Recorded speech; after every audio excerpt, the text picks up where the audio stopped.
Sejarah emansipasi perempuan di Indonesia tak lepas kaitannya dengan peran dan perjuangan Raden Ajeng Kartini. Kartini menjadi pelopor kebangkitan para perempuan Indonesia. Ia memperjuangkan hak-hak para perempuan yang selama ini keberadaannya tak dihargai dan diperlakukan tak adil.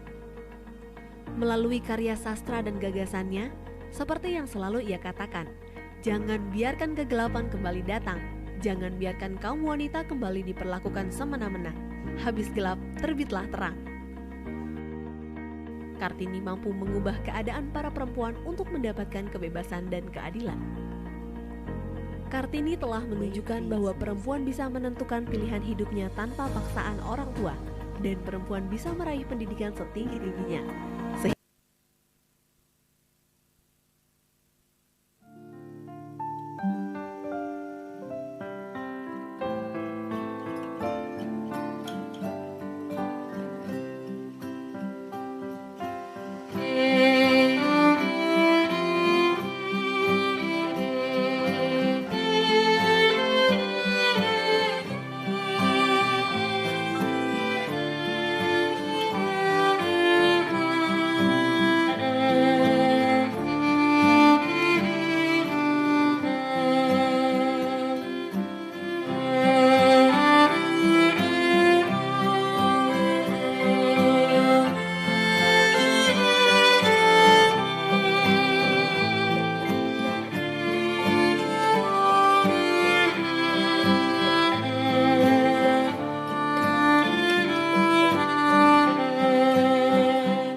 Assalamualaikum warahmatullahi wabarakatuh. Salam sejahtera dan selamat siang. Kami ucapkan selamat datang dalam acara peringatan Hari Kartini, Kementerian Agraria dan Tata Ruang, Badan Pertanahan Nasional tahun 2022. Sesaat lagi kita akan memasuki acara webinar yang akan dipandu oleh host kita, Kepala Biro Hubungan Masyarakat, Ibu Yulia Jaya Nirmawati. Sebelum kita memasuki agenda webinar, mari kita bersama-sama menyaksikan video dalam rangka memperingati Hari Kartini.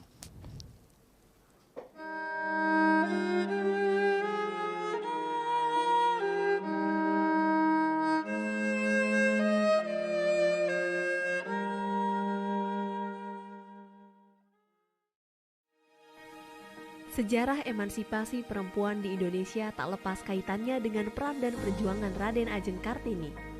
Kartini menjadi pelopor kebangkitan para perempuan Indonesia. Ia memperjuangkan hak-hak para perempuan yang selama ini keberadaannya tak dihargai dan diperlakukan tak adil. Melalui karya sastra dan gagasannya, seperti yang selalu ia katakan, jangan biarkan kegelapan kembali datang, jangan biarkan kaum wanita kembali diperlakukan semena-mena. Habis gelap, terbitlah terang. Kartini mampu mengubah keadaan para perempuan untuk mendapatkan kebebasan dan keadilan.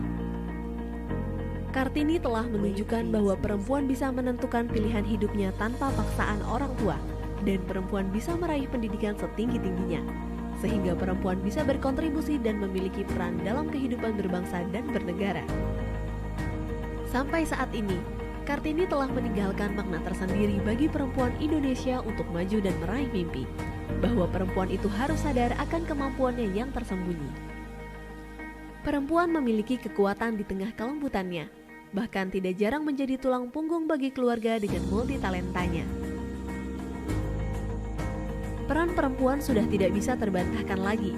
Selain menjadi guru bagi anak-anaknya, perempuan pun bisa tetap memiliki prestasi dalam karirnya, bahkan menjadi pimpinan di tempat bekerja. Namun, hal itu tentu tidak meninggalkan tugas utamanya sebagai ibu bagi anak-anak dan istri dari suaminya.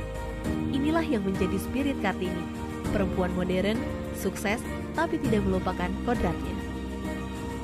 Kartini juga mengajarkan sebagai perempuan harus percaya diri untuk mewujudkan mimpinya dengan mengenal kekuatan dan kekurangan diri, serta memahami betapa berharganya diri.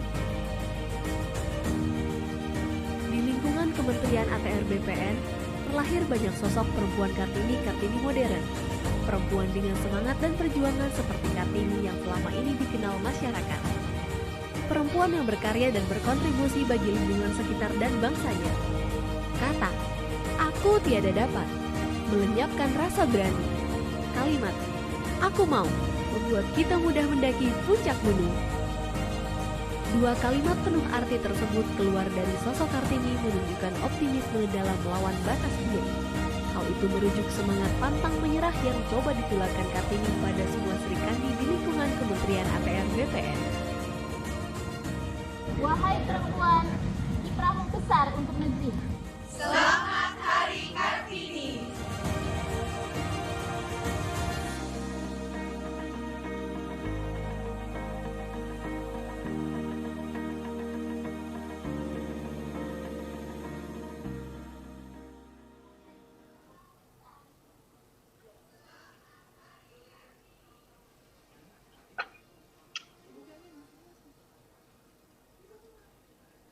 Assalamualaikum warahmatullahi wabarakatuh.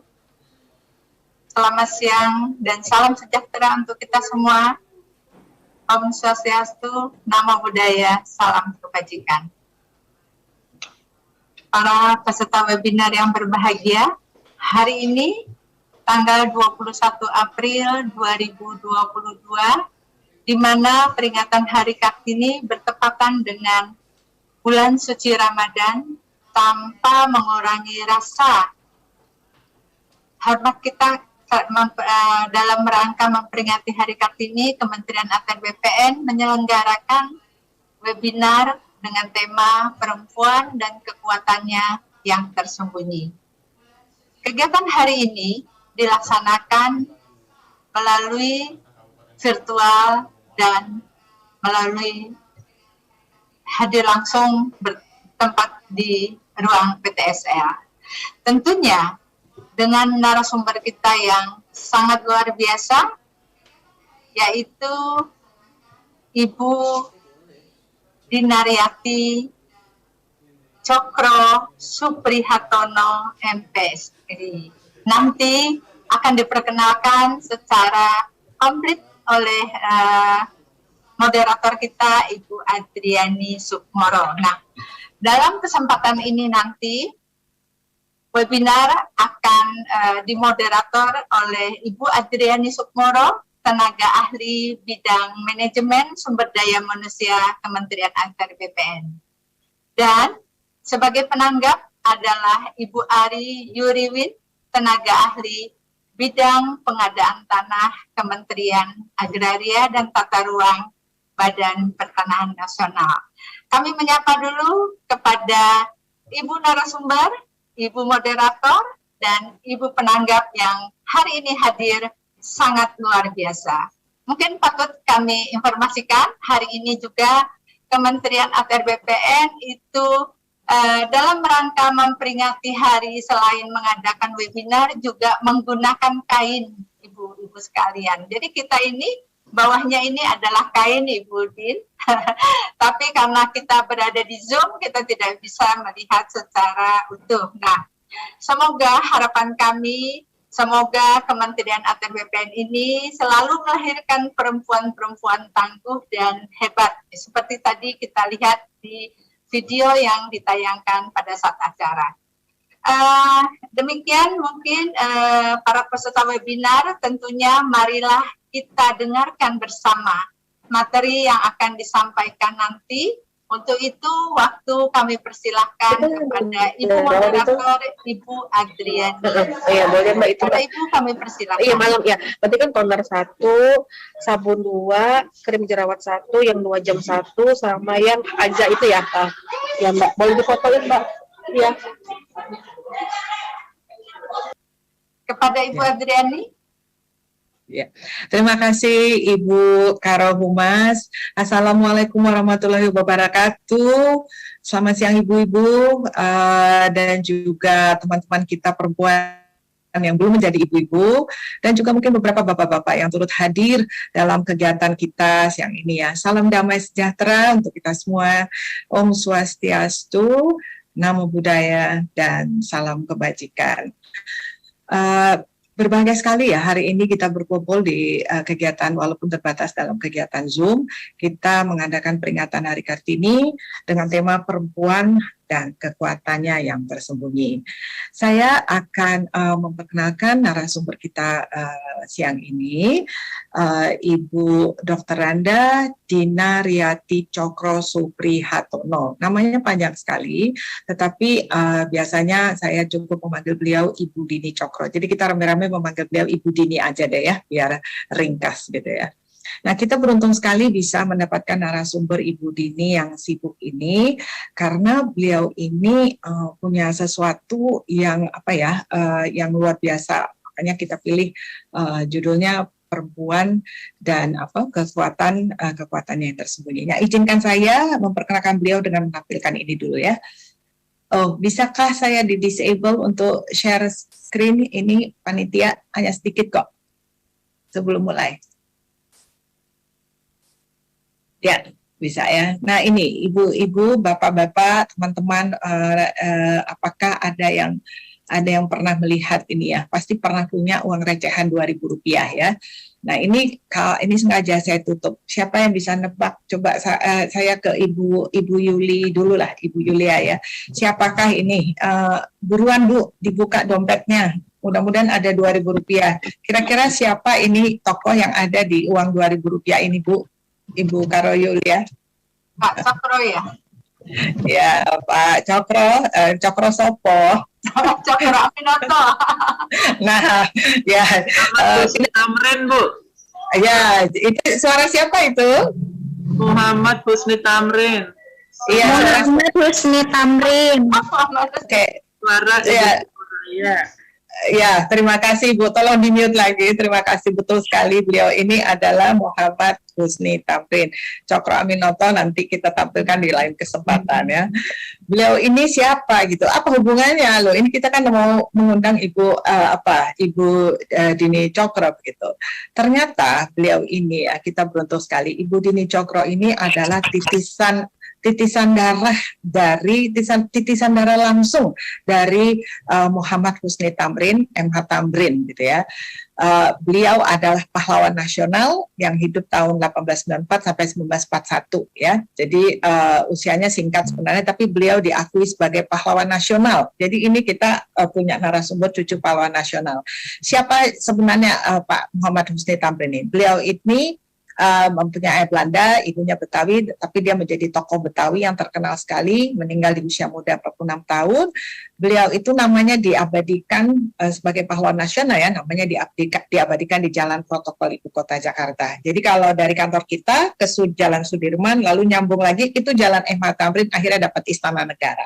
Jadi Jalan MH Tamrin itu diabadikan untuk menghormati jasa-jasa pahlawan nasional Muhammad Husni Tamrin. Dan beliau juga gambarnya diabadikan di pecahan uang Rp2.000. Nah, narasumber kita Ibu Dini Cokro ini juga tidak jauh dari seputar kalangan abdi negara begitu ya. Karena siapa yang bisa menebak siapakah gambar berikut ini? Oh, sudah ada namanya ya, langsung aja deh ya. Mau main tebak-tebakan nggak bisa. Nah, ini Bapak Letjen TNI Purnawirawan Cokro Pranolo ya. Bapak Letjen TNI Cokro Pranolo Purnawirawan, ada yang tahu? Ibu Ari Yuriwin deh. Beliau itu dulu siapa sih Bu? Gubernur DKI. Iya, aduh 100. Nanti ini ruangan Ibu Ari Yuriwin ini di seberang saya. Nanti tak kasih hadiah ya Bu ya. Ya, beliau itu oh maaf ini sebentar. Ya, beliau itu adalah Gubernur DKI Jakarta ke-8. Jadi untuk generasi-generasi seperti saya, Ibu Ari Yuriwin itu tahu gitu. Mungkin teman-teman perempuan yang masih muda nggak tahu ya, udah lama nih.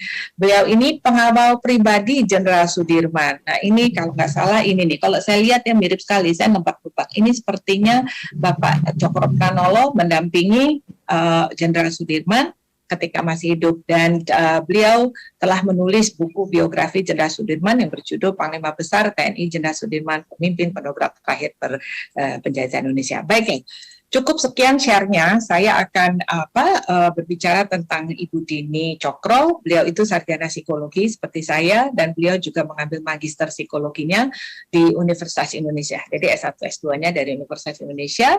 beliau perempuan aktif, saya tahu banget ya dari mahasiswa, beliau itu sudah bekerja. Di usia 23 tahun beliau menikah, dan di usia 23 tahun juga udah bekerja gitu, sambil tetap kuliah gitu. Beliau menjadi dosen Fakultas Psikologi Universitas Indonesia sampai pensiun di sana.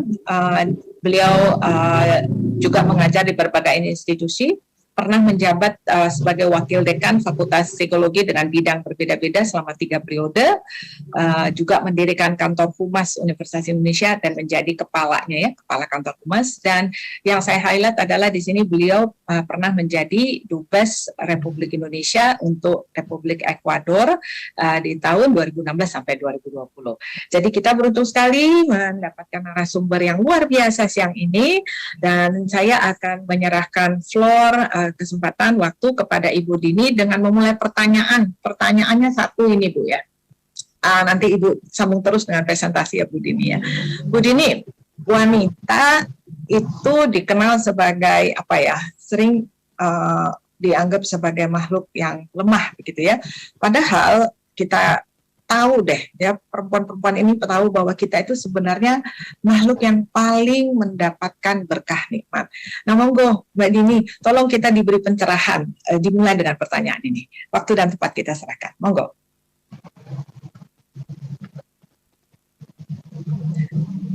Masih di mute Mbak, masih di mute Mbak. Saya boleh share screen nggak nanti ya? Saya share screen nggak? Bisa ya? Tolong ya panitia ya.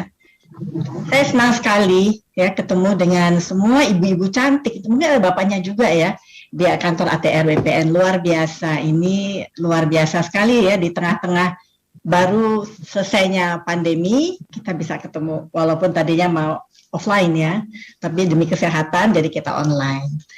Aduh, senang banget ini. Nah, sebelumnya saya ucapkan Assalamualaikum warahmatullahi wabarakatuh.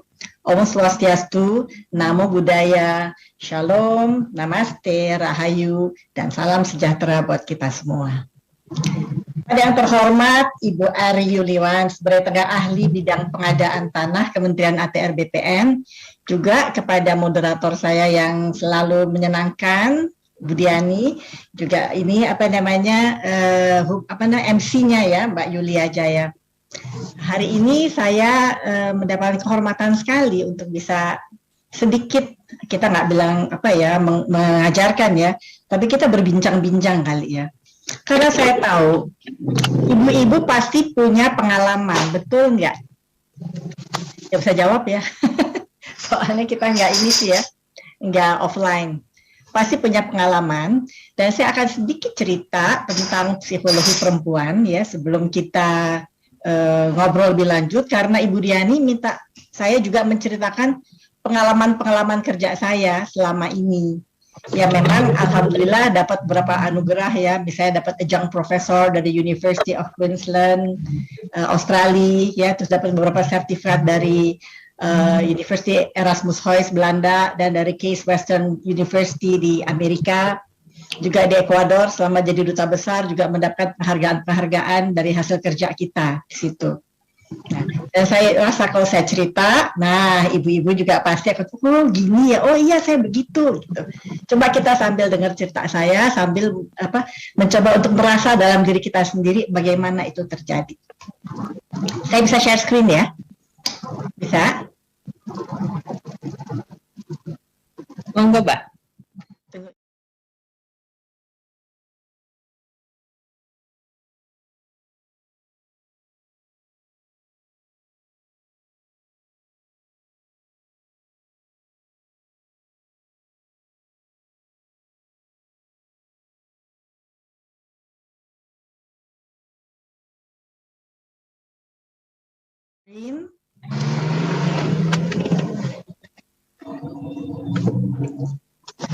Bisa terlihat? Ya, bisa.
memang diharapkan peran perempuan ya, karena sebelumnya kurang punya peran penting dalam masyarakat, apalagi negara. Tapi kenapa ya, kalau dipikir-pikir ya, walaupun diberikan kesempatan, kok perempuan nggak mengambil kesempatan itu? Nanti kita jawab kenapanya ya, bukan karena dia lemah, tapi ada sesuatu yang betul-betul menjadi priority-nya perempuan. Kalau dilihat tugas sebagai ibu rumah tangga ya, ibu rumah tangga deh, nggak usah perempuan yang punya karir ya, seperti ibu-ibu sekalian ya, tapi full ibu rumah tangga. Apa betul kita nggak ada artinya? Ya, coba ya, kalau seorang ibu rumah tangga tulen menuliskan CV-nya, coba perannya banyak kan? Sebagai chef, sebagai general manager, karena dia harus mengatur semuanya di rumahnya supaya rapih, beres. Ngatur keuangan yang pas-pasan juga. Kalau uangnya berlebih mah enak ya, tapi kalau uangnya pas-pasan kan dia mesti ngatur. Gimana mengatur menu supaya pas belinya gitu. Manajer keuangan, sebagai manajer keuangan, sebagai manajer teknik, kalau ada yang rusak, siapa yang harus cari tukang, yang harus, kadang-kadang perempuan juga sigap bisa betulin sendiri loh. Manajer logistik mesti tahu jangan ada kekurangan, apalagi anak-anak, baju sekolahnya, bukunya, makanannya, kebutuhan rumah tangga, dan lain sebagainya. Dia juga sebagai perawat dan pendidik anak, pendamping suami pasti, manajer personalia. Karena apa? Karena kan kadang-kadang perempuan yang ngatur. Kalau misalnya ada orang yang membantu di rumah atau ada keluarga yang tinggal, itu yang ngaturnya siapa? Kan si ibu rumah tangga. Dan public relation. Karena ibu itu sering bergaul, dan dia bisa bercerita, bisa memperkenalkan keluarganya, menunjukkan betapa menyenangkannya keluarganya sebagai public relation. Jadi perannya banyak ya ternyata ya. Dan apakah peran itu mudah? Bayangan, semua kegiatan yang ada di kantor dilaksanakan oleh satu orang. Padahal kalau di kantor itu ada bidang-bidangnya kan. Tapi dalam rumah tangga itu semua peran perempuan. Dan kadang-kadang lebih hebat lagi. Ingat nggak ibu-ibu sekalian tahun 1998 ketika terjadi resesi besar-besaran. Dan terjadi PHK besar-besaran terhadap di dunia kerja. Siapa yang akhirnya bangkit dan menyelamatkan rumah tangga? Dengan segala cara, ada aja idenya. Supaya rumah tangganya itu paling nggak dapurnya bisa ngebul. Kalau kita baca-baca di koran kan, dengan kreativitasnya perempuan, dia mulai memasak, dia jual makanan, dia bisa ngambil baju-baju di tempat yang tidak mahal dan dia jual kembali. Jadi banyak sekali kegiatan-kegiatan yang dia kreatif, yang dia bisa pilih untuk menopang supaya dapurnya tetap ngebul.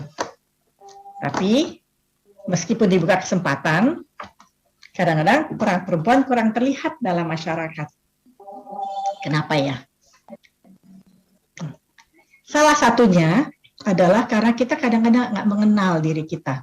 Kita nggak kenal kemampuan kita karena terbelenggu oleh stigma masyarakat yang sudah kepalang melekat pada diri kita. Jadi kita pikir itulah stigma kita, itulah kita. Jadi kita memang tidak bisa berbuat banyak. Apalagi mohon maaf ya kalau dapat keluarga yang sering mengecil-ngecilkan kita, melecehkan kita, mengatakan, alah kok makanan gak enak banget sih, gini aja nggak bisa, padahal kan tugas kamu gitu. Jadi hal-hal seperti itu semakin mengecilkan hati kita, peran kita. Atau juga takut disalahkan kalau gagal mendidik anak. Dipikirnya pendidikan anak adalah kewajiban perempuan. Uang bikinnya sama kok. Emangnya kalau kita punya anak hanya kita yang kerja? Kan enggak. Si bapaknya juga. Jadi kewajiban mendidik anak itu adalah ibu dan ayah. Apalagi kalau kita nanti bicara soal psikologi pendidikan anak ya, peran ayah itu penting sekali dalam pengembangan konsep diri anak, bukan hanya ibu. Gitu. Jadi memang kedua belah pihak itu menjadi figur-figur yang akan membentuk seorang anak kelak menjadi anak yang dewasa. Hanya karena biasa dilakukan ibu tuh ngurus anak, bapak tuh bekerja di kantor ya. Jadi akhirnya seakan-akan kewajiban untuk ngurus anak tuh ada di ibu. Dan kalau gagal itu salah ibu. Itu yang membuat akhirnya ada ketakutan, takut disalahkan. Makanya saya sudah pernah lihat seorang ibu yang saking takutnya disalahkan, ini benar ya saya lihat. Itu anaknya umur 5 tahun tuh nggak bisa loh pakai sepatu sendiri, ambil air sendiri, makan sendiri. Jadi ibunya tuh ngurus semuanya ya, disuapin, dipakein sepatu, dipakein baju. Kalau dia mau sekolah diberesin, karena takut dianggap bukan ibu yang baik. Dan itu juga banyak terlihat, mohon maaf ya. Seringkali kita sendiri anaknya yang sekolah mau ulangan, Kita yang sibuk belajar karena takut gagal anaknya. Padahal yang belajar anaknya. Yang mesti dididik adalah kebiasaan anak belajar dan suka belajar. Tapi saking takutnya kita yang belajar, anaknya nunggu. Pernah saya tanya nih, ada satu pesta ya, saya tanya, mana ibunya Pak? Oh di rumah ngajarin anak, kan lagi ulangan. Kok ibu nggak di rumah ngajarin anak? Oh enggak, saya bilang belajar itu kewajiban anak saya. Saya sudah biasakan anak saya untuk belajar mandiri karena itu tanggung jawabnya, bukan tanggung jawab saya. Tapi kalau dia nggak mengerti, baru saya bantu, saya bilang gitu. Karena yang harus belajar dia. Nah, tapi banyak kita mengambil alih nih, anaknya yang mau ulangan, ibunya yang sibuk ngajarin. Tapi ya nggak apa-apa. Untuk pendampingan memang perlu pendampingan ya, tapi tidak mengambil alih fungsi itu. Tapi saking takutnya jadinya akhirnya kita ambil alih dia itu anak itu. Karena ada seorang anak nih mau ulangan nih besok, temannya anakku dulu. Aku tanya, kamu belum belajar? Mamah nggak ada.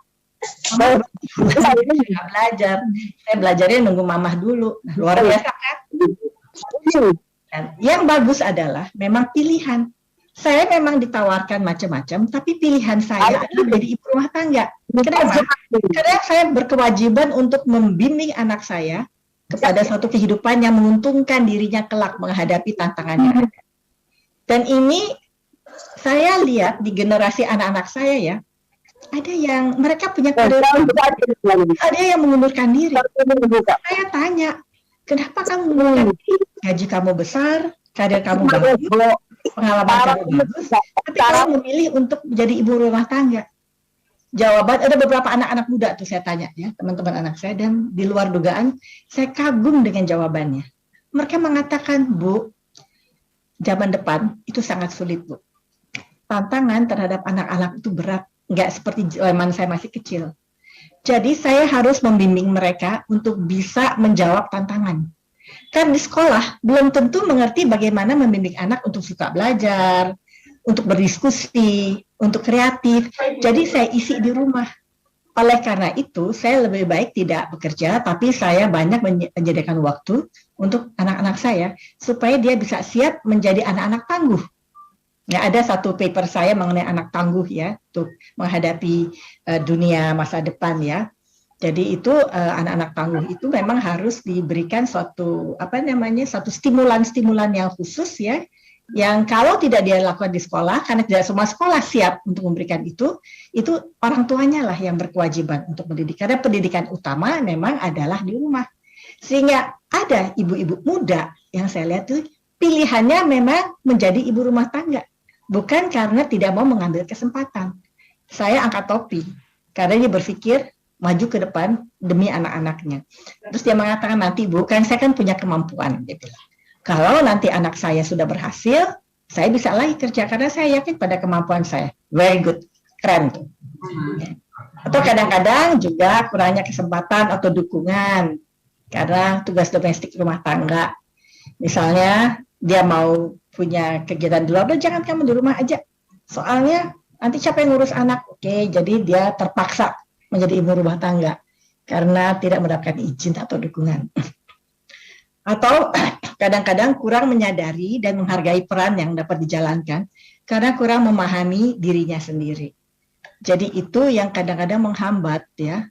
Tapi yang paling bagus nih kalau pilihannya memang ingin menjadi rumah tangga karena sesuatu yang dia sadari dan punya tujuan untuk ini. Karena dia memilih itu karena dia tahu konsekuensi dan tujuannya. This is very good, nggak jadi masalah dan akan menjadi sebuah ibu yang sangat hebat. Nah, ada penelitian seorang Perancis namanya Montagu. Dia meneliti 2000 di seluruh dunia ya, seluruh dunia di semua benua. Hasil penelitiannya dinamakan sebagai the natural superiority of women. Jadi perempuan pada dasarnya itu mempunyai superioritas yang melebihi pria secara biologis.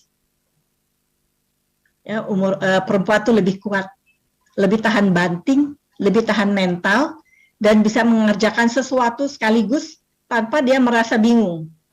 Dia bisa ngatur-ngatur dirinya. Itu lebih tinggi dari pria, dari hasil penelitiannya. Usia perempuan biasanya lebih lebih panjang daripada pria. Kalau kita, mohon maaf ya, kalau kita lihat di usia saya nih, teman-teman saya banyak suaminya sudah meninggal.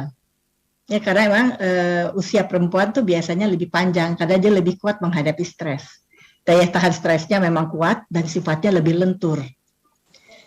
Nah, dari hasil penelitian di rumah sakit juga katanya penderita sakit jiwa lebih banyak laki-laki daripada perempuan. Saya nggak tahu ya, itu penelitiannya Montagu ya. Tapi daya tahan terhadap penyakit perempuan itu lebih kuat dari pria. Soal kecerdasan sama. Jadi tidak dikatakan bahwa pria itu lebih cerdas dari perempuan atau perempuan lebih cerdas dari pria.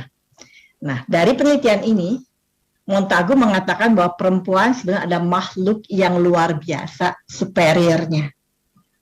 Dia bisa melakukan apapun kalau dia mau dan dia tahu. Itu perempuan. Jadi Tuhan memberikan kelebihan pada perempuan yang tidak dimiliki oleh pria. Yaitu perempuan bisa menstruasi, bisa hamil, bisa melahirkan, dan bisa menyusui. Itu kenikmatan yang luar biasa. Yang tidak dimiliki oleh pria, tapi dimiliki oleh perempuan. Dan ditemukan oleh Montagu, emang loh perempuan itu superior. Dia sendiri seorang pria ya, mengakui dan mengagumi ternyata perempuannya kelihatannya seakan-akan lemah gemulai, tapi di balik itu ada suatu kekuatan yang luar biasa. Mungkin ibu-ibu tahu kan perjuangan Ibu Kartini kan dalam hari ini kan kita merayakan Hari Kartini.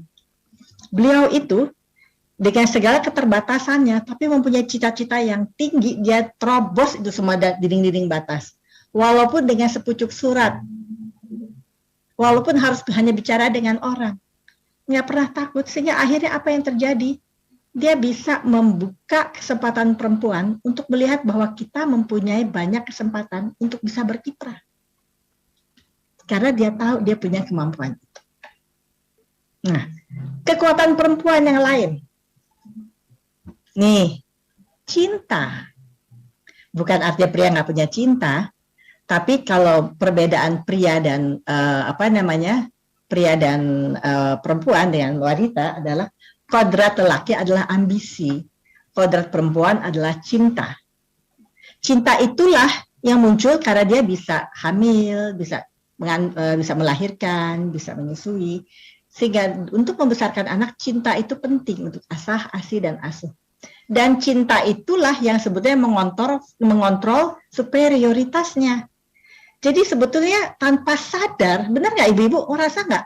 Ibu tuh memilih loh, ya bahwa saya memang lebih mau mengorbankan waktu saya untuk mendidik anak saya, untuk rumah tangga saya, ketimbang saya harus mengejar karir saya. Itu saya rasain ketika saya sedang berkarir di kampus ya. Terus anak saya yang paling kecil sakit. Sakitnya itu luar biasa sehingga dia 2 bulan hospitalized. Dan saat itu dokter bilang kemungkinan dia akan meninggal. Saya sedih banget ya, sampai saya bilang sama suami saya nggak masalah dengan karir saya nggak kerja juga nggak apa-apa, tapi saya ingin membesarkan anak saya ini. Kalau dia harus meninggal, saya apa boleh buat, yaitu emang sudah suratan takdir dari Allah, tapi kalau enggak, saya harus membesarkan dia. Tapi ternyata memang Allah mengatakan lain, anak itu hidup, dan diramalkan oleh dokter kalau dia hidup dia akan retarded. Alhamdulillah enggak, normal. Jadi saya fully time untuk merangsang dia karena emang dia punya masalah. Nah, di situ saya mendapatkan dukung penuh dari fakultas bahwa saya boleh cuti di luar tanggungan untuk beberapa bulan. Jadi saya nggak harus mengundurkan diri, tapi saya boleh cuti. Nah, di situ saya memang sediakan waktu untuk bayi saya itu yang alhamdulillah akhirnya tumbuh normal dan saya kembali lagi dengan aktivitas saya. Jadi cinta itu kadang-kadang kita rela berkorban. Dan itu mengontrol superioritas kita. Tapi cinta itu juga kekuatan. Ya enggak? Coba kalau ibu, para pahlawan kita kan, dia cinta pada kemerdekaan. Dia cinta ingin membebaskan rakyat dari belenggu penjajahan. Karena cintanya itulah dia bisa mempunyai tenaga dan kekuatan dan superioritas yang dimiliki justru untuk punya kekuatan untuk bisa melawan. Kayak Ibu Kartini, dia punya kekuatan melawan. Malahayati pahlawan Aceh jadi komandan yang luar biasa. Dia bisa memimpin. Sekarang pun kita lihat menteri-menteri kita. Coba posisi-posisi yang luar biasa dipegang oleh menteri-menteri perempuannya. Yang tadinya semuanya laki, kayak Menteri Keuangan perempuan dan hebat sekali kiprahnya. Menteri Luar Negeri sampai 2 kali kepilih, perempuan juga. Padahal biasanya diplomasi itu dikenal untuk wilayah laki-laki ya. Menteri Kehutanan, bayangin, Menteri Kehutanan seorang perempuan dan lingkungan. Jadi kita lihat banyak tugas-tugas yang misalnya dilakukan oleh lelaki sekarang bisa di take over oleh perempuan. Dan saya lihat Presiden Jokowi akhirnya lama-lama lebih senang mengangkat kepala BUMN-nya itu perempuan nih belakangan ini saya baca ya. Jadi apa? Karena mungkin perempuan kalau dia cinta, dia all out kerja. Dia ingin membuktikan bahwa dia bisa. Dia ingin membuktikan bahwa dia bisa berhasil. Dan ia ingin membuktikan bahwa dia bekerja dengan baik, all out, tanpa pamrih.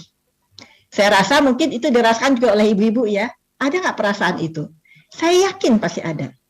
Apa yang membuat ibu-ibu punya keinginan itu dan bisa mempunyai semangat besar itu? Karena satu, ibu-ibu mempunyai superioritas, yang mohon maaf ya kaum pria itu adalah melebihi para pria. Kedua, mempunyai cinta. Cinta ini bermain bisa mengontrol superioritasnya sehingga dia betul-betul bisa memainkan perannya misalnya sebagai pengasuh anak, pendamping suami, tapi dia dengan cintanya itu dia bisa all out ingin menunjukkan kecintaannya pada negara, pada institusi di mana dia bekerja untuk berbuat sebaik mungkin. Dan dia tidak berpikir yang neko-neko. Ini mungkin Mbak Diani ingat ya, pernah di fakultas itu pimpinannya perempuan semua ya. Dekannya Bu Yati, wakil dekannya saya, Bu Meiti, terus Bu Nuki, sekretaris fakultasnya, direktur juga perempuan, hanya satu prianya waktu itu sebagai kemahasiswaan. Itu fakultas pada saat itu hitting the spotlight. Luar biasa kepemimpinan perempuan pada saat itu hitting the spotlight dan kita kompaknya luar biasa. Pada saat itulah banyak masa kejayaan fakultas bisa dicapai. Walaupun sebelumnya juga udah mulai naik dan diteruskan oleh pimpinan-pimpinan perempuan. Jadi ternyata perempuan itu luar biasa loh. Kalau memang kesempatan yang diberikan padanya akan diambil. Jadi kadang-kadang kesempatan diberikan nggak diambil. Karena apa? Karena cintanya lebih kepada saya ingin ngurus rumah tangga. Jadi nggak selalu bahwa perempuan nggak dapat kesempatan, tapi lebih banyak juga sekarang ini memang tidak diambil. Kayak ini ya, Perdana Menteri New Zealand itu luar biasa hebatnya. Dia bisa mengambil keputusan-keputusan yang sangat taktis ya. Sehingga ketika New Zealand terkena COVID, dia termasuk yang paling sedikit dampaknya, tetapi ekonominya bisa bertahan. Dia perempuan, dan dia sangat dikenal sekarang. Sementara kodrat laki-laki adalah ambisi. Nah, bedanya apa coba nih? Bedanya, jadi ibu-ibu jangan membandingkan, karena emang nggak bisa dibandingkan. Buat seorang perempuan, karena dia cinta, dia kodratnya adalah cinta, dia akan berpikir gini, kalau suaminya ulang tahun, mungkin 6 bulan sebelumnya, dia udah pikir kita bikin apa ya buat suami kita, yuk kita bikin surprise yuk, ngajak anak-anaknya untuk melakukan sesuatu kegiatan yang menyenangkan, surprise, udah mikirnya jauh-jauh. Mungkin baru suaminya ulang tahun, udah mikir lagi buat tahun depannya ya, mungkin ya. Tapi kalau pria karena kodratnya ambisi, dia kadang-kadang nggak terlalu peduli dengan ulang tahun keluarganya dan juga istrinya. Suka lupa gitu, mesti kita ingetin. Tapi dia lebih ingat ulang tahun bosnya kali. Karena itu adalah kodratnya. Jadi tugas kita mempiarkan diri kita, bentar lagi saya ulang tahun loh. Kamu udah punya rencana nggak? Sebenarnya kita ngingetin dia, jangan lupa. Kalau lupa kan sedih juga loh. Pada hari-hari diemin gitu ya. Apalagi kalau dia lagi head over heels dengan kerjaannya. Jadi itu menjadi sesuatu yang bisa menjadi perbedaan ya antara laki dan perempuan. Sehingga prioritas kita perempuan nomor 1 adalah anak dan keluarga. Nomor 2 adalah anak dan keluarga, nomor 3 adalah teman-teman, nomor 4 baru ambisi kita kalau kita punya karir. Tapi kalau pria nomor 1 adalah ambisinya, nomor 2 adalah bosnya, nomor 3 baru keluarganya, nomor 4 baru istrinya. Jadi itu ada perbedaan dari fokus perhatian mereka. Sehingga kalau pensiun, kalau perempuan kalau pensiun biasanya senang, wow saya sekarang punya waktu untuk bisa masak, bisa berkebun, bisa bermain sama cucu, bisa ini, bisa itu. Dengan keluarga ya. Dengan pria kadang-kadang yang lebih terkena post-power syndrome, karena biasanya punya power dengan ambitionnya, terus kehilangan itu. Sehingga itu menjadi masalah tuh. Sehingga perempuan, ini kalau psikologinya ya, kalau sudah pensiun itu, lelaki menjadi lebih perempuan karena dia menjadi tergantung banget karena kehilangan powernya. Perempuan menjadi lebih maskulin pada saat itu. Seru kan ya? Nah, jadi begitulah secara psikologis perempuan dan laki-laki. Oleh karena itulah perbedaannya dari otaknya nih. Otaknya laki-laki seperti ini, analytical, sport, visual, aggression. Oleh karena itu dia agak kaku, dan perempuan yang love itu, lelaki itu bisa lihat sesuatu one at a time. Melakukan kerjaan juga one at a time. Sedangkan perempuan itu bisa buzzing. Semua bisa dikerjakan sekaligus. Misal sambil rapat aja juga bisa mikir, aduh anak saya ulangan ya, nanti saya pulang, saya mesti beliin buku ya, oh di rumah nih nggak ada makanan ya, saya mesti gini, oh besok nih keluarga saya mau ada kegiatan pertemuan ya, saya mesti bawa itu. Dia bisa mikir itu sekaligus sambil juga konsentrasi tetap di dalam rapatnya. Atau kalau nyetir mobil, saya pernah menelpon kolega saya pria, Din nanti ya, tunggu ya, saya lagi nyetir mobil, nanti kalau udah sampai saya telepon kamu. Susah tuh dia untuk ngomong di telepon, emang nggak boleh sih ya, tapi ini contoh aja, sambil mengendarai mobil. Tapi perempuan, udah telat nih, karena mesti ngurus semua, masuk mobil belum pakai make up, padahal mau kantor. Bisa sambil nyetir, sambil make up-an, kadang-kadang sambil baca buku. Tapi nggak salah nyetirnya. Jadi bisa melakukan 2-3 tugas sekaligus. Karena apa? Karena perbedaan di dalam otaknya. Ini otak pria nih, nggak kaku sehingga one at a time. Sementara otak perempuan sangat fleksibel, sehingga dikatakan bahwa struktur otak perempuan lebih kompleks, seperti kawat listrik yang saling berhubungan satu dengan yang lainnya, sehingga ia mampu, maaf ya,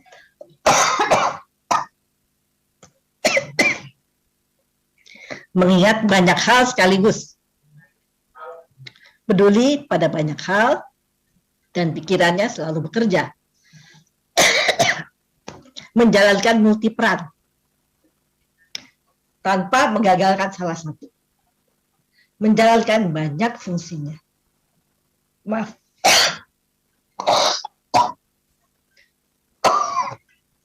Saya emang lagi agak flu ketularan cucu. Jadi itu ya bisa dilakukan oleh perempuan, banyak hal sekaligus, tanpa membuat dia pusing. Saya juga suka bingung lihat mantu saya. Mantu saya tuh nggak punya pembantu di rumahnya, pintar masak. Tapi pas saya udah, kalau kita lagi ada pertemuan, saya berpikir bahwa mantu saya nggak mungkin deh dia bawa sesuatu karena dia sibuk sekali di rumah ya. Saya kaget dia datang, dia bawa salad, dan dia bikin sendiri, dan dia cantik sekali, dia dandan rapi, dengan pakai kuteks yang nggak bocel-bocel. Sampai saya mikir, bagaimana caranya dia ya ngatur waktu antara mengerjakan kerjaan rumah tangga seluruhnya dan tetap bisa tampil keren dengan membawa sesuatu.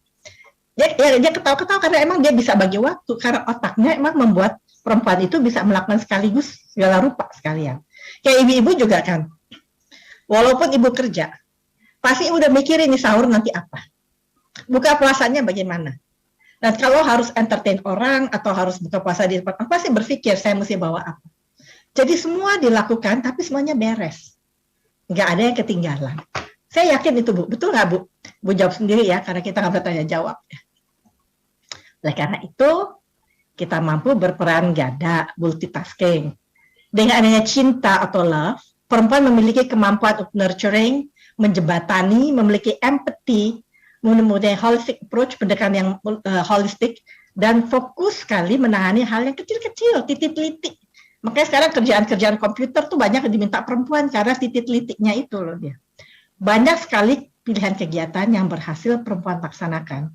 Dan dengan bermitra bersama perempuan akan membuat tim kerja ya, maksudnya bukan bersama perempuan, yang mohon maaf ya, bersama kaum pria akan membentuk tim kerja yang simbiose mutualistik. Jadi kalau perempuan dan pria, seperti halnya suami istri, itu ada plus minusnya, ada kelebihan dan kekurangan. Bekerja sama itu justru saling menguatkan. Dan perempuan banyak yang mampu menjadi leader. Cintanya itu kalau perempuan jadi leader, itu dia bisa care sama anak buahnya. Ya kan? Jadi, kalaupun dikatakan kadang-kadang keputusannya emosional, tapi kan kita punya staff yang bisa memberikan juga masukan-masukan pada kita untuk bisa menjadi bahan pertimbangan. Tapi perempuan-perempuan yang keluar dari superioritas, nature-nya dia, dia bisa berpikir sebagai laki-laki. Ini ada satu percobaan ya terhadap teroris perempuan, teroris laki. Mana yang lebih galak? Kalau perempuan jadi teroris, dia udah meniadakan cintanya kan. Dia keluar dari cintanya. Akhirnya karena punya superior itu, dia lebih superior dari laki, lebih galak, lebih kejam, lebih punya ide-ide yang aneh-aneh. Karena dia udah keluar dari cintanya yang membatasi superioritasnya itu. Jadi di situ kita lihat bahwa memang perempuan punya kekuatan yang luar biasa. Nah, berkaca pada perjuangan Kartini nih, karena kita lagi merayakan Hari Kartini ya. Pasti ibu-ibu udah baca dong ya. Surat-suratnya beliau itu luar biasa. Dan mampu berbuat banyak dengan segala keterbatasan. Pada saat itu kan perempuan ningrat, nggak boleh keluar dari keraton, nggak boleh sekolah juga terbatas.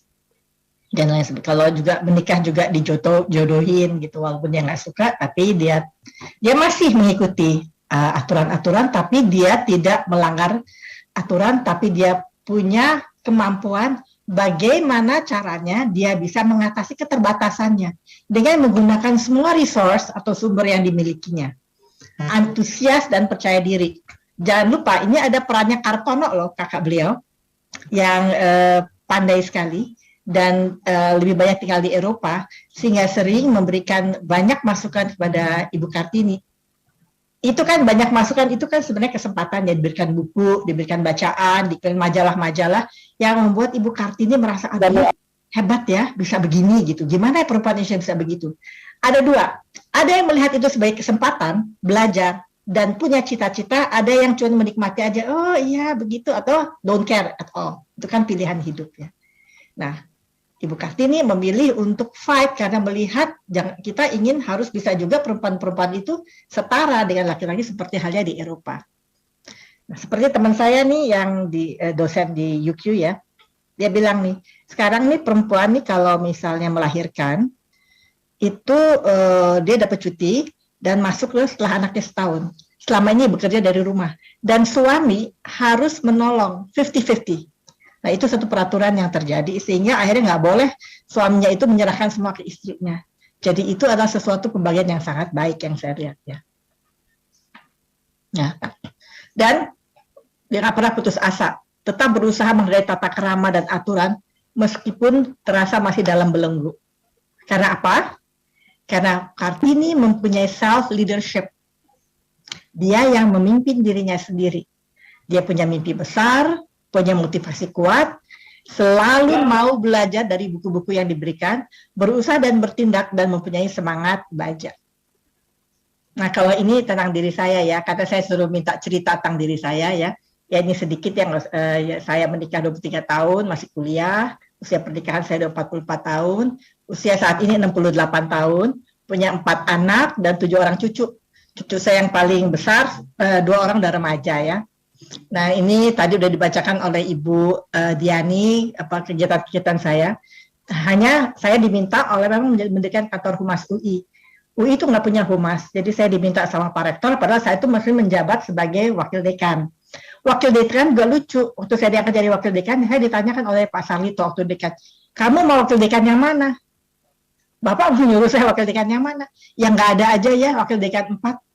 Boleh, terus kerjaan saya apa? Kamu pikirin deh kerjaan kamu apa? Saya mesti mikir. Di situ saya berpikir mendirikan humas, kerjasama, juga mendirikan sistem, membuat sistem dan penelitian. Dan dari apa yang saya lakukan itu menjadi pilot project buat UI, makanya saya diminta untuk jadi kepala humas UI dan membangun kantor humas di UI. Nah, di dalam kegiatan itu, sebagai wakil dekan, karena saya suruh milih kerjaan saya berhasil membuat kerjasama training program dengan University of Queensland, Brisbane, Australia.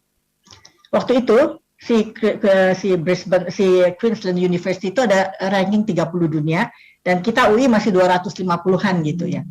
Saya bilang saya nggak mau dibilang bahwa saya harus nunduk-nunduk, pada merasa mau tunjukin bahwa Fakultas Psikologi itu mempunyai dignity. Jadi saya berdua sama Bu Yati wakil dekan 1 menunjukkan, membuktikan bahwa pendidikan kita itu bagus. Sampai akhirnya UQ mengakui, iya pendidikan kamu setara sama kita, walaupun grad universitasnya beda ya. Saya diterima loh, masa 2,00 diterima, sementara fakultas lain harus 2,75, khusus psikologi 2,00. Terus saya minta scholarship buat staf pengajar. Mereka tanya kenapa loh, saya bilang staf pengajar saya juga kan ingin berkembang, akhirnya dikasih scholarship dari mereka untuk staf pengajar. Satu lagi saya minta scholarship buat mahasiswa reguler, karena saya nggak mau ada perbedaan ya di situ. Nah, anaknya Ibu Ratna Megawangi juga salah satu mahasiswa saya di training program. Nah, akhirnya diberikan, oke, jadi setiap kali ada mahasiswa training program yang berangkat, ada mahasiswa reguler yang juga mendapatkan beasiswa untuk kuliah di situ. Jadi hubungan antara S1 reguler dan S1 training program itu erat. Jadi nggak ada semacam iri-iri. Satu lagi saya minta, terus Pak Dekan bilang, dimintanya banyak banget sih, biarin Mas, kita harus minta. Saya minta marketing CV, saya dibayar. Mereka bilang, hi Dini, how come? Yes, of course I'm working hard to get students and you just get it after 2 years in our university. Terus dia bilang, you are crazy. Yes, I'm crazy. For my university, I'm always crazy. Akhirnya dikabulkan. 50% dari biaya marketing saya dan apapun yang saya lakukan itu dibayar oleh UPI.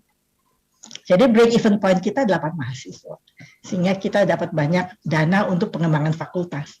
Jadi di situ kita perempuan tuh ada aja idenya, kadang-kadang buat kamu pria, kamu apa sih ini, kamu mikirnya enggak, nggak apa-apa. Namanya usaha, saya bilang. Tapi saya punya reasons, dan ternyata diterima. Nah, satu hal lagi yang saya agak bangga pada saat itu, adalah ketika saya memenangkan Q Project. Waktu saya bilang sama Pak Dekan saya mau ambil nih Q Project, ini adalah dana hibah dari Bank Dunia, $2 juta. Pada saat itu, titiknya adalah pada hard science faculties ya, dengan psychology as social science, bukan hard science ya. Tapi saya bilang saya mau ikut. Jadi nggak mungkin, kita kan bukan hard science, biarin, saya bilang. Paling tidak, kalau kita lakukan ini, kan 1 tahun kerjanya, kita punya blueprint. Kalau kita menang, kita dapat $2 juta, kita bisa lari, majuin fakultas. Kalau nggak menang, kita punya blueprint. Nggak ada yang percaya. Nggak apa-apa deh, saya kerja sendiri, sama 1-2 orang yang percaya, kita kerjain. Terus saya punya ide-ide yang dilakukan oleh fakultas hard science lainnya, sampai orang dari Bank Dunia ketika dia datang dan melihat kerja kita, dia kaget, dia bingung, bilang, wow, very original what you are doing. Saya bilang, ya, thank you very much. Mahasiswa semua mendukung. Akhirnya the only social science yang dapat Q Project adalah Fakultas Psikologi. Bangga kan? Jadi kita nggak boleh merasa kecil. Atau nggak mungkin, kita kan fakultas perempuan semua, masa iya ada yang mandang kita? No, nggak boleh. Kita mempunyai harga diri, kita mempunyai dignity, kita harus tunjukin. Nah, itu adalah modal saya bekerja. Dan di situ ternyata apa yang kita lakukan itu mendapat penghargaan. Oleh karena itu, Fakultas Psikologi satu-satunya faculty yang dapat Q Project $2 juta. Langsung kita membangun perpustakaan yang keren dan lain sebagainya. Saya nggak cerita, tapi pokoknya alhamdulillah deh gitu ya. Dan beberapa staf ahli yang sering saya duduki di sini, juga anggota tim Adipura. Jadi KLHK minta saya anggota tim Adipura, di samping Kemenkes juga saya bantu ya. Nah, di situ saya belajar mengenai pengolahan sampah, dan saya tahu bahwa Surabaya sepertiga kotanya itu sampah, listriknya dari sampah. Ya, hebat nggak? Jadi pengolahan sampah kita ini ternyata sangat bermanfaat untuk energi. Jadi kalau kita sangat serius dalam mengelola sampah, insya Allah nggak usah terlalu mahal bayar listrik. Dan saya diminta oleh Pak Presiden untuk menjadi duta besar di Ekuador. Saya kaget waktu saya telepon ya, saya lagi di fakultas, Bu Dini bisa ke Kemlu. Saya pikir saya suruh ceramah nih kayak sekarang gini. Oh ya, saya bilang, Bu Menteri mau ketemu. Oh iya, saya pikir saya mesti bawa bahan apa? Nggak bawa ibu aja yang datang. Waduh, disuruh hari Jumat. Saya bilang, Pak, hari Jumat saya pimpin rapat. Tapi terus saya pikir, masa Bu Menteri panggil saya ngawar ya? Oh iya deh, saya bisa. Saya datanglah ke sana. Sampai di situ ya Bu Menteri bilang, Pak Presiden minta kamu jadi duta besar. Saya kaget juga sih ya. Nggak kepikirkan. Saya kan nggak tahu kenapa saya jadi duta besar, karena saya kan bukan dekan, bukannya rektor, bukannya apa-apa ya, tapi rupanya banyak rekomendasi melihat saya kerja. Dan Ekuador adalah satu negara yang kedutaannya baru dibuka, tetapi pada saat itu nggak ada prestasinya, dianggap oleh Kemlu sebagai underdog. Jadi saya diterjunin sana untuk babat hutan. Dengan catatan, kalau saya berhasil, kedutaan kita akan tetap dibuka, tapi kalau nggak akan ditutup.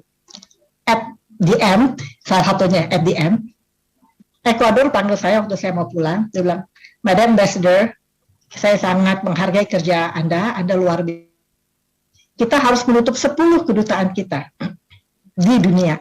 Dan kedutaan dia nggak banyak, karena duta besar yang ada di Ekuador cuma 40 kedutaan. Harus kita tutup karena COVID. Nah, ketika di Asia cuma ada Malaysia dan Indonesia di ASEAN ya, ada Malaysia dan Indonesia. Yang mana kita harus tutup, tapi kita semua memutuskan yang Malaysia kita tutup, Indonesia kita pertahankan. Tetaplah kerjaan saya sebagai penceramah. Ini salah satu cerita nih, waktu saya dapat ajang profesor dari University of Queensland karena kerja saya di sana mengembangkan training program. Nah, penghargaan lain, saya juga ngajar di Seskoal, sehingga dapat satu calon jadi beasiswa dari Seskoal, dan ada yang lain-lainnya penghargaan dari presiden maupun dari universitas lain. Baliklah kita pada, ya di sini perempuan itu bisa berperan, itu kesuksesannya tergantung pada pilihannya dia, karena kodratnya cinta kasih dan kesempatan dan dukungan. Jadi saya pikir nggak ada masalah loh perempuan yang punya kesempatan untuk memilih sebetulnya.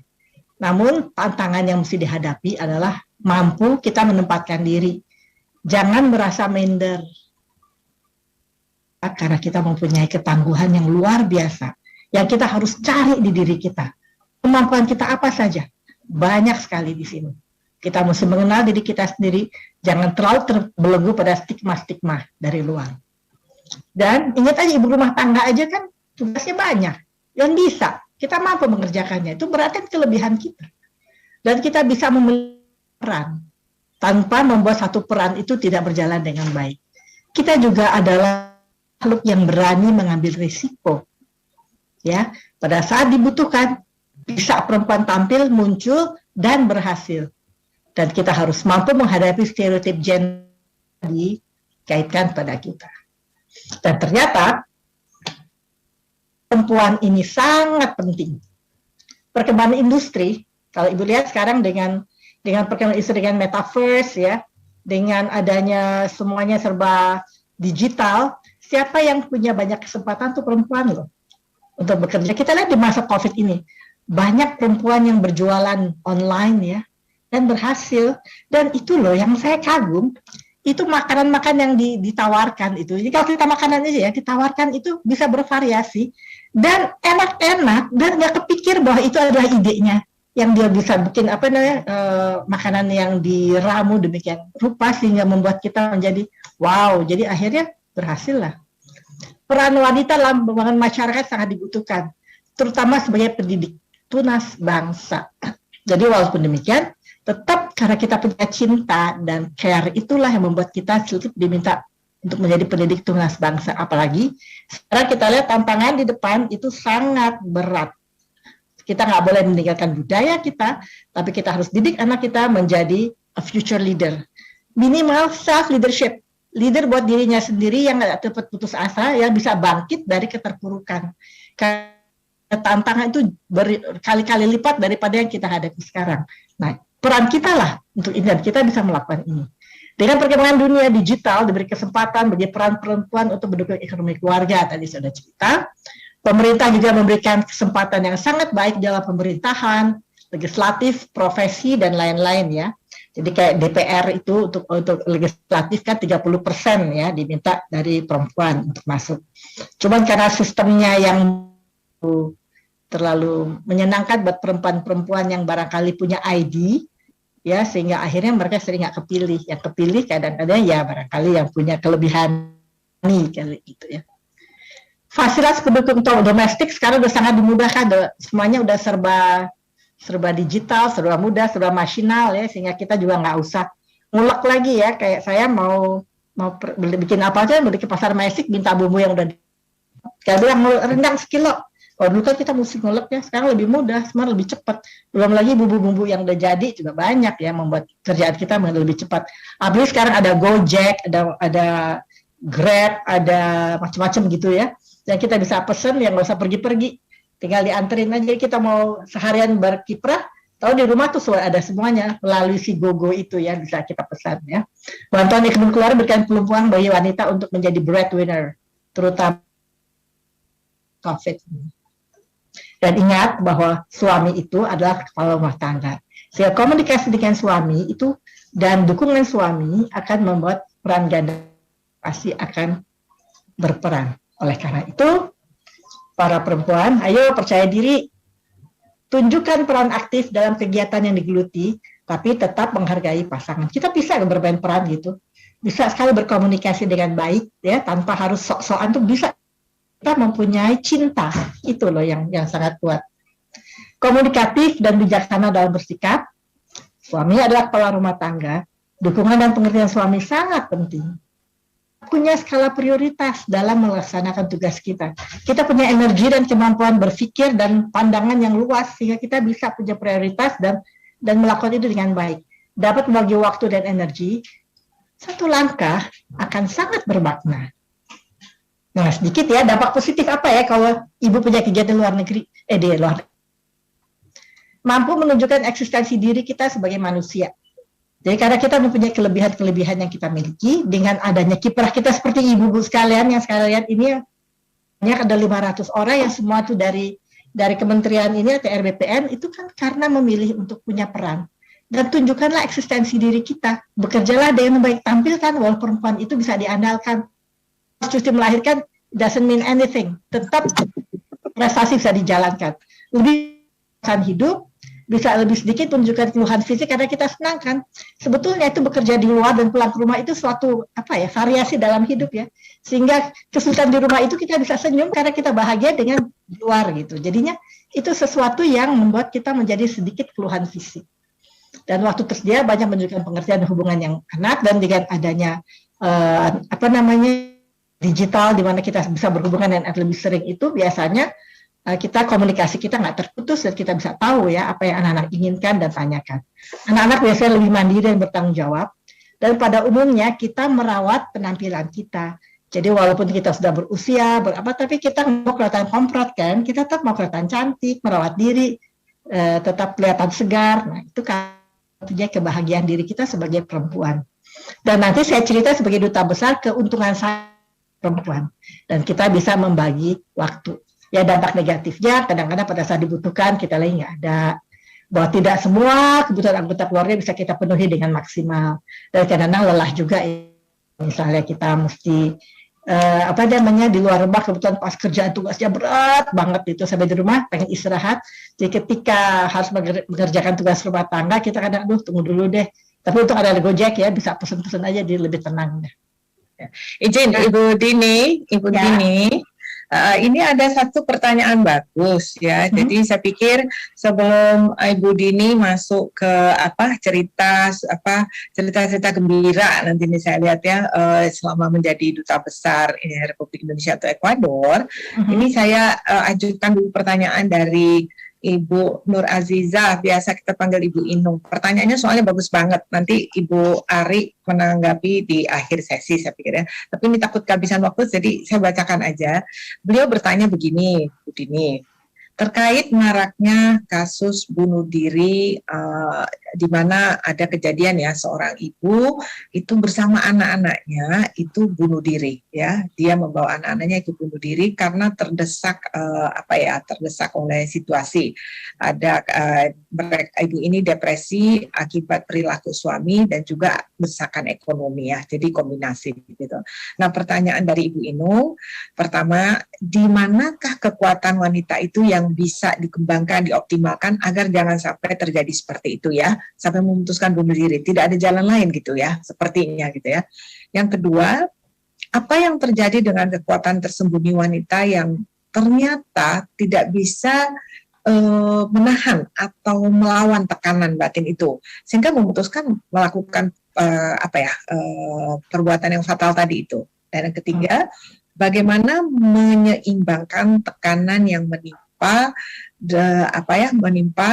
dengan kekuatan untuk menghalau ya. Jadi seputar itu tadi, bunuh diri, membawa anak-anaknya ikut bunuh diri, sementara perempuan mempunyai kekuatan tersembunyi. Nah, bagaimana ini untuk menguatkan kekuatan itu agar tidak terjadi kejadian seperti ini? Monggo Ibu Dini. Ya, terima kasih, pertanyaan luar biasa nih ya Bu Aziza ya. Ya, kita lihat sekarang keadaannya. Ini yang saya bilang, karena stigma masyarakat begitu kuat, sehingga kadang-kadang perempuan itu tidak menanya dia yang tersembunyi. Dia nggak, walaupun dia udah bertahan ya, dia bertahan sedemikian rupa untuk menahan, tapi karena ada kekuatan tekanan ekonomi, juga adanya tekanan dari suami yang luar biasa, dan stigma itu terus menimpa dirinya, ada batasnya kan. Dan perempuan itu pasti pendidikannya kurang, sehingga dia nggak tahu dia punya kekuatan. Yang dia kenal konsep dirinya adalah saya orang yang lemah, saya itu nggak berdaya, saya nggak mempunyai kemampuan apapun. Jadi itu yang dia rasakan karena kurangnya pengetahuan tentang kekuatan, karena tersembunyi. Banyak perempuan yang tidak tahu bahwa dia mempunyai kekuatan itu. Kenapa? Karena memang pendidikan terhadap perempuan itu hanya seputar, mohon maaf ya, masak, memasak, ngasuh anak. Tapi jarang ada pendidikan pada perempuan yang menunjukkan bahwa dia mempunyai kelebihan. Sehingga dia nggak tahu. Dia nggak tahu caranya berkomunikasi dengan baik. Apalagi kalau sudah dibombardir dengan stigma-stigma yang membuat dirinya akhirnya merasa punya konsep diri yang negatif terhadap dirinya. Nah, manusia, nggak laki nggak perempuan, akan banyak bertindak sesuai dengan konsep dirinya. Apa yang dia kenal tentang dirinya. Kalau dia nggak kenal dia punya kelebihan, dia nggak punya jalan keluar, nggak tahu bagaimana cara. Kan bisa aja dia tiba-tiba kalau suaminya lagi mana, dia bawa anaknya, dia kabur aja gitu, misalnya ke rumah orang tuanya atau ke rumah kerabatnya, atau dia udah mempunyai perencanaan bahwa dia akan menjalankan hidup, atau dia akan bicara baik-baik dengan suaminya untuk mengatakan bagaimana mengatasi masalah ini. Tapi karena dia nggak tahu kemampuan itu, jadi nggak terjadi. Kenapa dia bunuh anak-anaknya? Itu karena cinta. Sengsaranya hidup di dunia tanpa uang yang cukup, dengan deraan dari mungkin suami yang sering menyiksa keluarga. Dia nggak tega, anaknya dia tinggalkan begitu saja, dan harus menghadapi penderitaan. Jadi membunuh anak-anaknya dan dirinya itu adalah bagian dari cintanya dia. Dengan segala keterbatasan kemampuannya, pengetahuannya, dan konsep dirinya yang sudah memang negatif, membuat dia memilih jalan itu. Dan karena cintanya, dia nggak tega meninggalkan anaknya, maka dia ajak anaknya serta ke alam baka. Di sini memang kita harus kembali melihat program-program perempuan itu mungkin tidak melulu pada keterampilan yang selama ini selalu dilakukan ya, tapi kita juga mesti punya waktu untuk perempuan bisa mengenali dirinya. Punya session yang appreciative inquiry misalnya, mereka bisa dirinya sendiri. Dan ada kontak dengan sesama perempuan untuk melihat jalan keluar yang barangkali dilakukan oleh perempuan lain terhadap masalah yang mirip-mirip yang bisa. Nah, karena hal itu belum dianggap penting saat ini, makanya kurang ada session seperti itu. Karena perempuan perlu untuk mengenal dirinya, kita mesti tahu, mesti ada feedback juga dari lingkungan, dan diberikan kesempatan introspeksi. Kayak misalnya ibu rumah tangga yang saya cerita, saya cuma ibu rumah tangga. Padahal kalau kita introspeksi, ternyata kegiatan ibu rumah tangga itu luar biasa kan, sulitnya.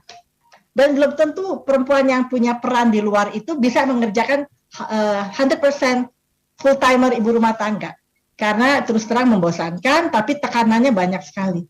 Tapi banyak perempuan yang rela melakukan itu. Hanya gitu, giliran dia salah sedikit, yang dapatnya negatif stigma. Kamu masakannya kok keasinan. Tapi kalau lagi enak, ya dinikmati aja, nggak ada tuh positive feedback buat dia. Sehingga akhirnya dia nggak mengerti bahwa dia mempunyai kelebihan. Jadi memang dia tersembunyi, mesti dikeluarkan. Makanya adalah dengan membantu memberikan feedback. Sehingga kalau misalnya ada nasihat rumah tangga atau perkawinan, barangkali ini harus menjadi hal yang penting juga untuk disampaikan. Supaya perempuan-perempuan juga bisa tahu dan mengenal dirinya sendiri. Dan pria juga bisa menghargai perempuan suami karena tahu, karena perempuan itu memang sangat bermanfaat, bukan bermanfaat dalam arti negatif ya, tapi dia mempunyai peran yang vice versa ya, antara dua belah pihak. Di sini adalah kerjasama antara Espol dengan Lemigas, pembuatan laboratorium minyak yang tersertifikasi. Jadi ini banyak, dan ini adalah kerjasama antara PTDI dengan perusahaan importir dari suku cadang dan pesawat-pesawat CASA di Ekuador. Jadi alhamdulillah ya sudah banyak kemajuannya sehingga saya mendapatkan Prima Duta Award nih dari Presiden melalui Menteri Perdagangan karena berhasil memajukan perdagangan di situ, terutama mobil Toyota kita tuh makin banyak diimpor dari Indonesia. Toyota Fortuner yang paling laku, Toyota Rush sama Toyota Innova dengan spare parts-nya. Jadi akhirnya perdagangan kita naik pesat. Jadi saya dapat Prima Duta Award dari Presiden dan saya serahkan kepada Toyota di sana sebagai capaian yang mereka peroleh. Ya. Terus saya dapat juga ini Eloy Alfaro Award dari wartawan dan juga Mundo Gold Award dari pemerintah Ekuador. Jadi sebagai capaian-capaian kerjaan diplomasi kita. Jadi walaupun saya bukan diplomat karir, saya seorang dosen ya, tapi ternyata bisa menjalankan kerjaan diplomasi dan anak buah saya semua laki. Dan di situ saya harus terus terang aja cobaannya berat ya buat seorang perempuan karena pertama kali mereka look down. Mereka nganggap ini kok perempuan kok suka dandan ya, bisa kerja nggak dia. Ternyata saya pekerja keras. Jadi di situ saya rubah etik kerja bahwa kita mesti kerja keras, kerja cerdas saya bilang, berdoa dan ikhlas. Jadi ini kira-kira dan saya sempat nulis buku juga di situ. Ada yang bahasa Spanyol, ada kaleidoskop, dan ada yang bahasa Indonesia. Ya. Sehingga di sini, a strong woman loves, forgives, walks away, let go, tries again, and preserve, no matter what life throws at her. Perempuan sebenarnya tangguh. Asal dia mau dan kenal dirinya.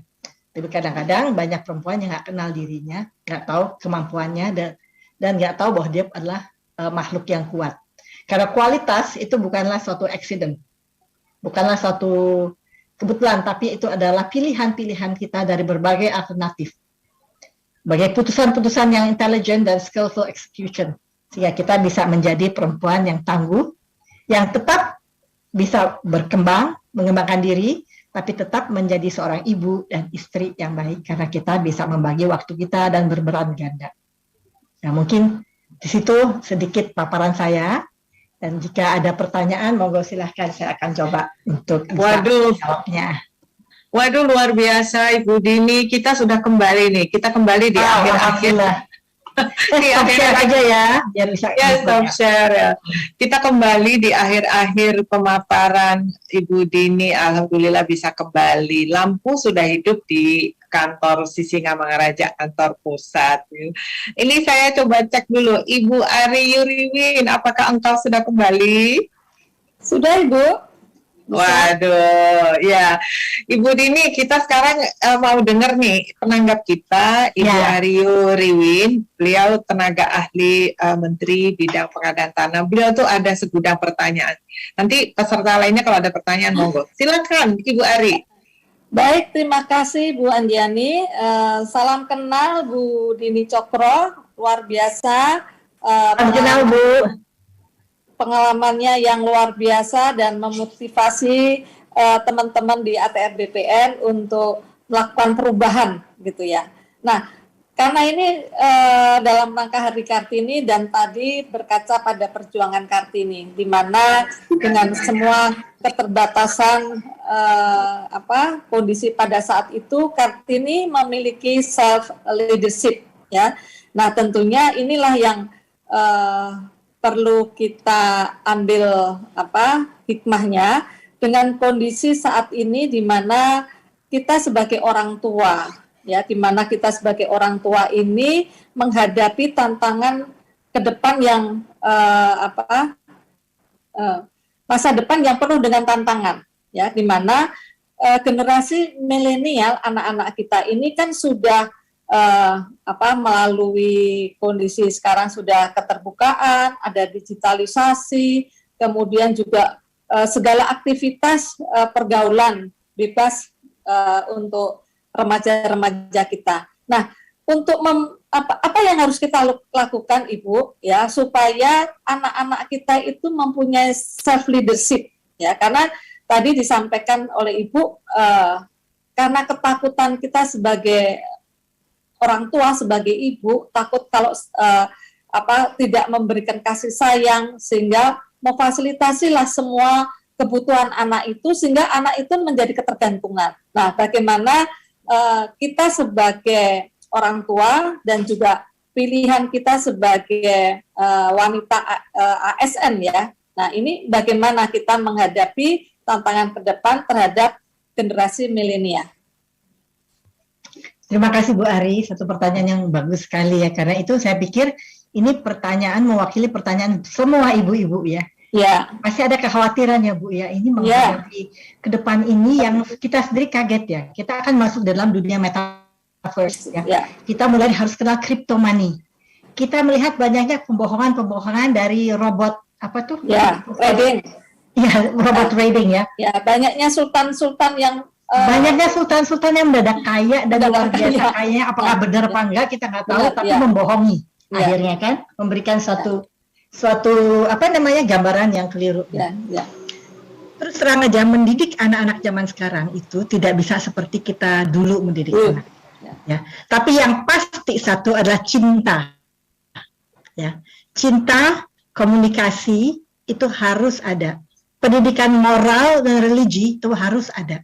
Tetapi yang benar ya, bukannya mohon maaf ya, bukannya yang apa namanya agak membuat perpecahan gitu ya.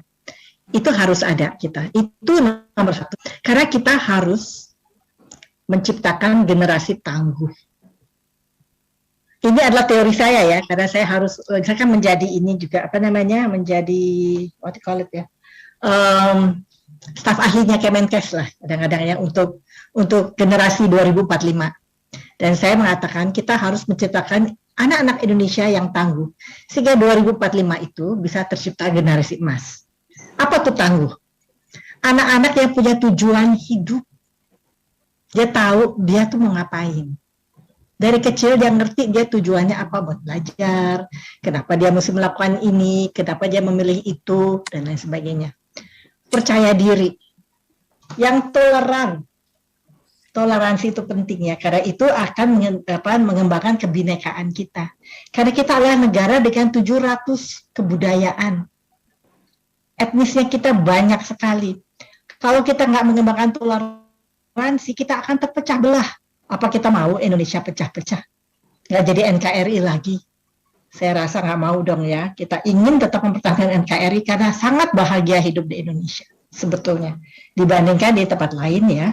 Indonesia itu sangat membahagiakan kalau kita sendiri memang bisa hidup dengan penuh toleransi. Agama dan religiusitas juga tetap harus ditanamkan. Ya, tangguh yang A-nya. N-nya, nurani harus kita kembangkan. Moral dan punya karakter yang kuat. Jadi anak-anak mesti punya karakter kuat, gotong royong, kerjasama, dan networking. Dari G1, G2, tetap jadi anak yang gembira, sehat, matang emosi, dan punya sosial motorik yang sehat, unggul. Nah, unggul, nah ini yang saya akan memberikan sedikit gambaran bahwa kadang-kadang kita belajar untuk dapat angka. Jadi dipaksa anak belajar. Seharusnya yang sekarang dididik adalah anak suka belajar. Menangkan, suka belajar, ya. Jadi kita bisa menjadi anak yang kritis, anak yang kreatif, yang mengenal teknologi dan mau bertanya.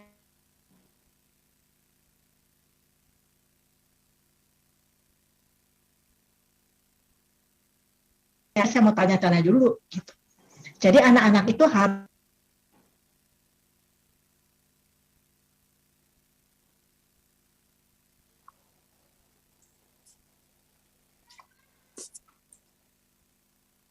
hilang ya Bu ya? Hilang suaranya ya? Hilang. Iya Ibu Dininya hilang ya? Gantian Budi kelihatan di Jakarta Barat sekarang mati karena Ibu Ari sih telepon PLN. Kalau nggak telepon nggak hidup kita Bu. Iya.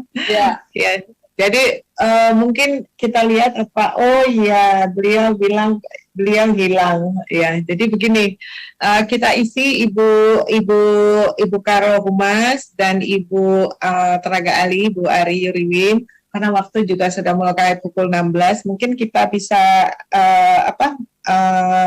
rangkum ya dari pemaparan Ibu Dini Cokro ini ya, kita panggil aja Ibu Dini Cokro berapa. Jadi beliau tadi pemaparannya tentang perempuan dan kekuatannya yang tersembunyi itu luar biasa ya, dipaparkan tentang bahwa kita seharusnya fokus pada kelebihan kita, kekuatan kita, walaupun kita tahu ada sisi negatifnya begitu ya. Tidak ada salah kalau kita memilih untuk menjadi ibu rumah tangga, tidak masalah karena itu pilihan yang sangat mulia dan kita patut respect pada ibu itu. Tetapi yang harus kita kuatkan adalah bahwa kita itu jangan sampai menjadi lemah, karena tadi pertanyaan Ibu Inung itu mengetuk sekali Ibu Nur Aziza, bahwa ada yang merasa tidak berdaya, dia tidak menguatkan dirinya. Nah, kalau dari Ibu Ari tadi poinnya bagus ya tentang membangun self leadership begitu ya, walaupun belum sempat terjawab tuntas, tapi pertanyaannya sangat relevan karena memang disrupsi digital teknologi ini akan membuat dunia jungkir balik ya.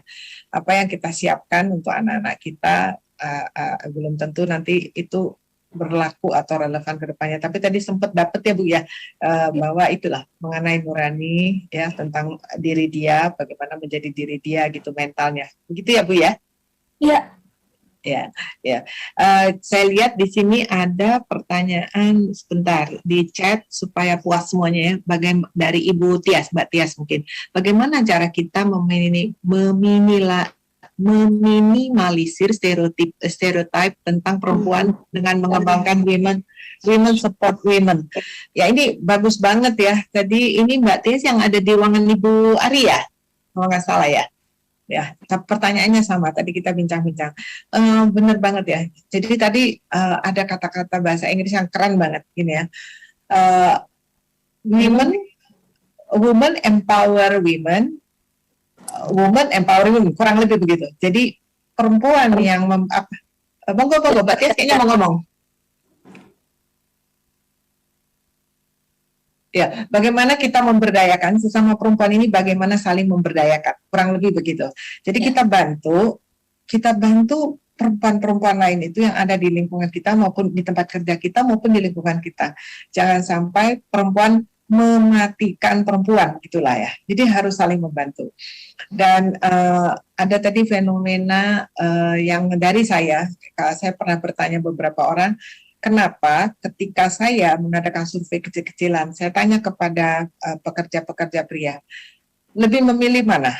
Bos perempuan atau bos laki-laki? Jawabannya bos laki-laki. Oke, bisa saja berpikir karena dia laki-laki.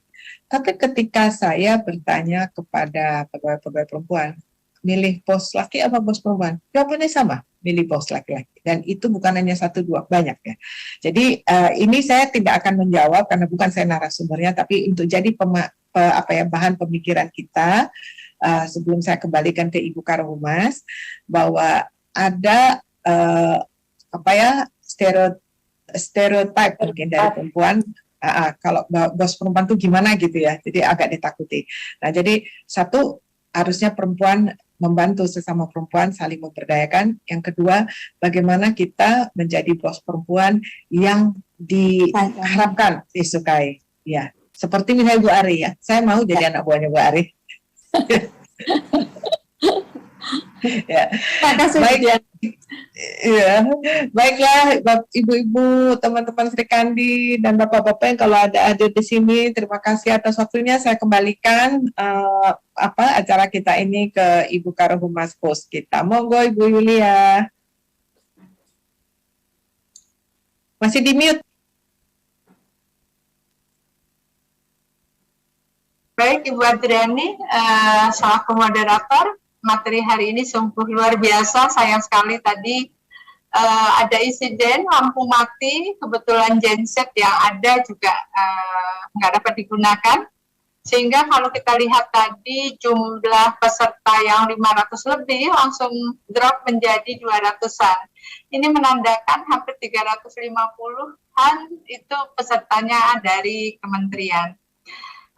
Ibu-ibu yang berbahagia, tentunya yang dapat saya lihat tadi yang membuat hati kita sebagai wanita begitu senang dan berbahagia, ternyata struktur otak kita yang perempuan ini lebih kompleks, tetapi dengan kompleksnya struktur otak kita ini menjadikan kita adalah wanita yang mempunyai peran ganda, multitasking, punya cinta dan mampu menjadi sebuah menjadi leader ya tentunya. Sangat luar biasa dan itu adalah kesenangan kita sebagai wanita, bagaimana kita akan memilih kita menjadi apa. Pilihan ada di kita, tadi disampaikan oleh Ibu Din. Tentunya harapan kita semoga Kementerian ATR BPN ini selalu nanti dapat melahirkan perempuan-perempuan tangguh dan perempuan hebat. Tentunya sudah ada beberapa contoh. Salah satunya adalah penanggap kita Ibu Ari, Ibu Adriani adalah orang-orang yang sangat luar biasa. Dan mudah-mudahan nanti kita dapat mengikuti jejaknya beliau-beliau ini sehingga kita juga akan menjadi wanita-wanita yang tentunya bermanfaat bagi nusa dan bangsa. Saya rasa demikian Ibu, tentunya terima kasih kepada Ibu Dini yang mungkin sudah live ya karena mungkin satu dan lain hal. Terima kasih kepada Ibu Adriani Sukmoro yang sudah menjadi moderator yang sangat luar biasa. Dan kepada Ibu Ari Yuriwin sebagai penanggap kita hari ini. Tentunya terima kasih kepada seluruh peserta webinar yang sudah berada di ruangan Zoom ini. Dan kita tadinya live YouTube, tapi karena tadi mati, jadi live YouTube-nya itu terhenti dengan otomatis. Kurang lebihnya kami mohon maaf. Wabillahi taufik wal hidayah. Wassalamualaikum warahmatullahi wabarakatuh. Salam. Waalaikumsalam. Terima kasih kami ucapkan kepada seluruh peserta yang telah bergabung melalui Zoom meeting dan juga yang bergabung melalui YouTube Kementerian ATR BPN. Sekali lagi terima kasih kepada narasumber, moderator, penanggap dan juga kepada Kepala Biro Hubungan Masyarakat yang telah memandu acara peringatan Hari Kartini tahun 2022. Sekali lagi kami ucapkan selamat Hari Kartini untuk seluruh perempuan di Indonesia. Wabillahi taufiq wal hidayah. Wassalamualaikum warahmatullahi wabarakatuh dan selamat sore.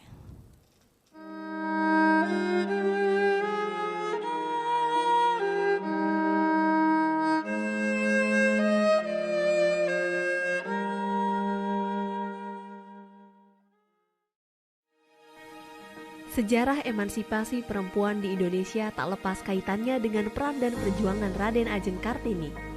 Kartini menjadi pelopor kebangkitan para perempuan Indonesia.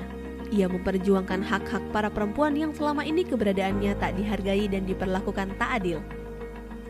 Melalui karya sastra dan gagasannya, seperti yang selalu ia katakan, jangan biarkan kegelapan kembali datang, jangan biarkan kaum wanita kembali diperlakukan semena-mena.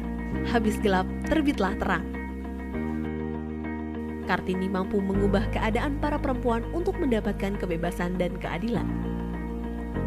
Kartini telah menunjukkan bahwa perempuan bisa menentukan pilihan hidupnya tanpa paksaan orang tua, dan perempuan bisa meraih pendidikan setinggi-tingginya, sehingga perempuan bisa berkontribusi dan memiliki peran dalam kehidupan berbangsa dan bernegara. Sampai saat ini, Kartini telah meninggalkan makna tersendiri bagi perempuan Indonesia untuk maju dan meraih mimpi, bahwa perempuan itu harus sadar akan kemampuannya yang tersembunyi.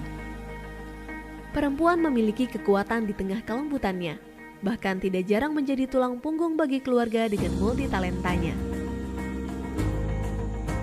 Peran perempuan sudah tidak bisa terbantahkan lagi. Selain menjadi guru bagi anak-anaknya, perempuan pun bisa tetap memiliki prestasi dalam karirnya, bahkan menjadi pimpinan di tempat bekerja. Namun, hal itu tentu tidak meninggalkan tugas utamanya sebagai ibu bagi anak-anak dan istri dari suaminya. Inilah yang menjadi spirit Kartini, perempuan modern, sukses, tapi tidak melupakan kodratnya. Kartini juga mengajarkan sebagai perempuan harus percaya diri untuk mewujudkan mimpinya dengan mengenal kekuatan dan kekurangan diri, serta memahami betapa berharganya diri. Di lingkungan Kementerian ATR BPN, terlahir banyak sosok perempuan Kartini modern.